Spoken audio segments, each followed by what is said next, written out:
Hey everyone, hi. Welcome back to my channel. I'm Shelly and today I'm going to be talking about how to get into reading the ancients, the classics, in the most literal sense of the term. If you also love reading, if you are looking to get into reading classics and you are feeling a little overwhelmed or you're not really sure where to start, then I'm so glad that you clicked on this video. And I hope that you will subscribe, stick around, and now let's go ahead and get into the meat of this video. I think oftentimes when we consider reading the classics, they either sound a combination of one of these two things, boring or inaccessible. At least perhaps I'm revealing how I thought. I was forced in a way to read classic literature when I was in undergraduate school getting my bachelor's in English, and I distinctly remember reading Beowulf. You know, we started there. We didn't start further back than Beowulf, and we went on to reading the Canterbury Tales and continued our reading from there, Shakespeare and so on. And I had always considered reading the classics as possibly being something quite boring or outside of my own reading intellect. And I really didn't know where to start with this kind of project. And little did I know that it was actually so much easier than I thought. So you fast forward possibly a decade from those undergraduate years, and I wind up on booktube, and I stumble across none other than Steve Donahue himself, who is a booktuber, a book critic. He writes book reviews for a living, and he is a huge fan of the classics, the ancients.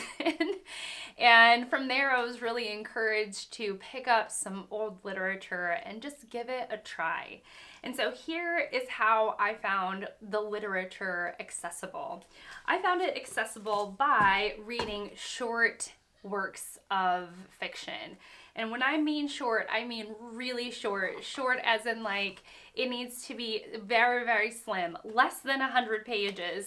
And so I read Longus by this is by Longus. This is Daphne and Chloe by Longus. This is one of the ways that I got into ancient literature.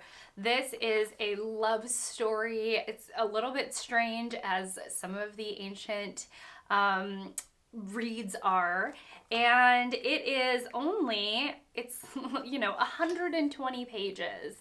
And with this I found it very romantic. I was like, the way that love is portrayed between two young people, and I found it a little bit odd, but in kind of a way that felt refreshing. And I found it very accessible. I was shocked at how accessible this read was. And I distinctly remember reading it and then immediately wanting to know more and to read more. So this is a good place to start. Something very, very slim and easy to consume. Another good place to start, kind of staying with like short works, is to read a play. In that same year when I read Daphne and Chloe, or Daphnis, it's Daphnis and Chloe, pardon me, by Longus, I also read Aristophanes, and I read Lysistrata. Now Lysistrata is a very, very famous play, and I will have to admit that I had no idea what I was walking into when I was walking into it. Even folks on my YouTube channel were giving me a little wink, wink, nudge, nudge, because the premise of this play is that the men have been warring for years and years and years and years and years, and the women are sick of it, and they take things into their own hands, and it has a very funny twist. And what's interesting is that this was one of my starting places as well as reading Longus. And again, it's a short work. This book is 4 plays bound up into one. And Lysistrata is a very short play, which I did have as a single volume before I gave it away. And it's very accessible and it's really funny. And the thing is like translators like Paul Roche, who translated this version of Aristophanes' plays, he wants you, the reader, us, the reader, to understand what the play is about and to get it and to understand why it's entertaining and to do that while honoring the original language. And so it is written for a modern audience. And so the humor was not lost on me. The premise, it was not lost on me. And it was a really, really enjoyable experience. Sticking with plays, I read very, very recently, and I actually documented or made videos about it on my channel, and I will leave those linked down below if you're interested. But I read Sophocles, and I read the Theban plays, and that means it's Antigone, Oedipus the King, and Oedipus at Colonus. And this is translated by the wonderful poet Robert Fagles, who again has the ambition, like most translators translating for the modern audience of their time. They want us readers to enjoy our reading experience while also giving us a glimpse into the ancient world, while also giving us a taste, an idea of what the ancient world is about. And so 2 out of 3 of these plays were incredibly successful to me. I had a lot of commenters rallying in my comments telling me that Oedipus the King is about the idea of fate and the way that the Greeks were obsessed with the idea of fate and what it means to try and escape things that we cannot escape. And it was wonderful. And then Antigone is about a lot of things, but in part is about standing up for your beliefs. So it's interesting that these old ideas, these ideas that we still think about today in 2023, ideas that we still think about today, the ancients were grappling with hundreds and hundreds and hundreds of years ago. Those were the short works. I do think if I were to advise anyone that if you are looking for the through line of literature, at Ben from Doom Antidote likes to say, if you are interested in the way that literature speaks to itself as an art form, referencing old pieces of the ancients, and that there is a connection that we see throughout, then I would really, really very much advise you to read the Bible and as a piece of literature. And if I were to advise what books of the Bible to read, I would say that the first 5 books, so Genesis, Exodus, Leviticus, Numbers, and Deuteronomy, and with that chunk, you will get a really good idea of what the Old Testament is about. Of course, I have a soft spot for the books of Esther, Ruth, and Psalms when it comes to the Old Testament. And then with the New Testament, one of the Gospels or all 4 of the Gospels, so the first 4 books in the New Testament, is also going to give you a really, really, really good idea of Christian values, which a lot of modern society has used as part of as just a part of its culture.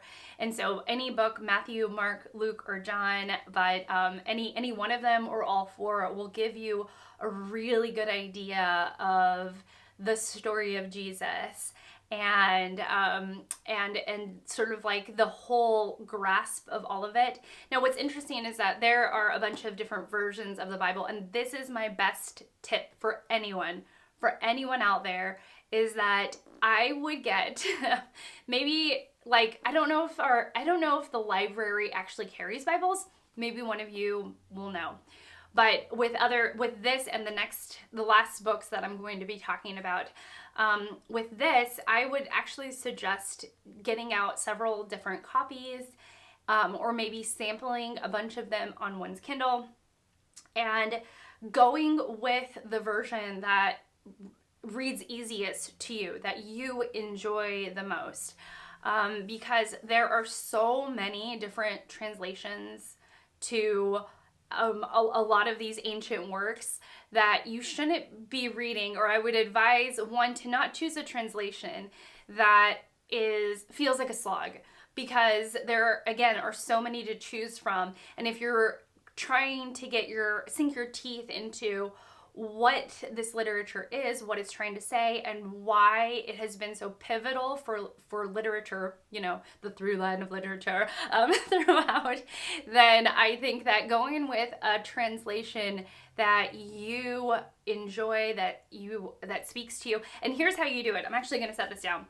Actually, if you have multiple different versions, read the first chapter or even the first 2 paragraphs of each version, or a full page, or enough to get a sample of each version of the book that you are testing out, that you're sampling, that you're trying, and go with the version that you feel most comfortable with, that inspires you the most, the one that you want to go back to, because that is going to give you the most enjoyable reading experience. And then from there, you can just build your expertise if you so want to. But you just understanding what the stories are about and the way that they're told, and the basics, that's the best advice that I got, and that's what I did, especially with this next book. This next book really gave me a run for my money, and it is the Illiad. And actually, this is not the version that I read. So this is the Robert Fagles translation, the same translator that translated the Oedipus cycle. And I tried multiple versions of the Illiad, and I struggled with a bunch of them. This is one that I already owned. Actually, my husband bought this box set of the Illiad and the Odyssey. And these are both by Robert Fagles, who is an incredible poet. And I was reading it and it just struggled. I struggled. And I got through, I don't know, a quarter of the way through this behemoth of a thing. And I just was not wanting to pick it up, not wanting to read it, and really struggling my way through it. Even though, I could see objectively that the writing and the poetry was beautiful, I was just struggling to the high heavens with understanding what was going on for whatever reason in this book. And I kept on feeling like I was missing something. Indeed, I was not missing anything, but I did find a translation that I really loved. And so I found the Robert Fitzgerald translation of both books. And they worked out so much better. This is, by the way, the Illiad and the Odyssey is by Homer, and I really, really enjoyed the Fitzgerald translation. And so what's interesting is that the Illiad has continued to be a touchstone in my thinking. The book itself is a touchstone in my thinking, primarily because of the structure. The structure is that there is basically mostly world building for the first 2/3 of the book.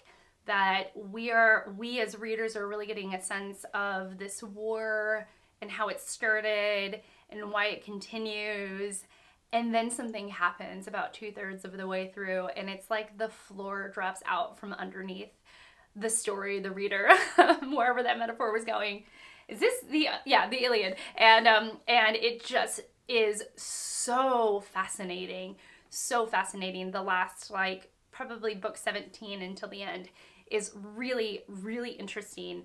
And I can see it now, when an author really lays the groundwork to the world and the characters and has a very slow, methodical start. That was taken directly from the Iliad, that structure. And I'm just always so impressed when I go back and think about it. I'm probably due for a reread. And I really, really loved the Fagles the Fitzgerald translation. What's interesting is that with any of these ancient works, especially the Illiad and the Odyssey and the Bible, is that you will get translations that are more poetic. There are more translations that read more like a straightforward narrative, like a story. I mean, they are just all over the place. And so you really have, like, the world is your oyster when it comes to translations. And you can try a bunch of them and pick the one that you enjoy the best. And then when it comes to the Odyssey, I like this less than the Iliad, but I understand the idea that literature is episodic and that there are these moments of sort of, you start off in the story or in the chapter and then something happens and, perils abound, and then you get out of that.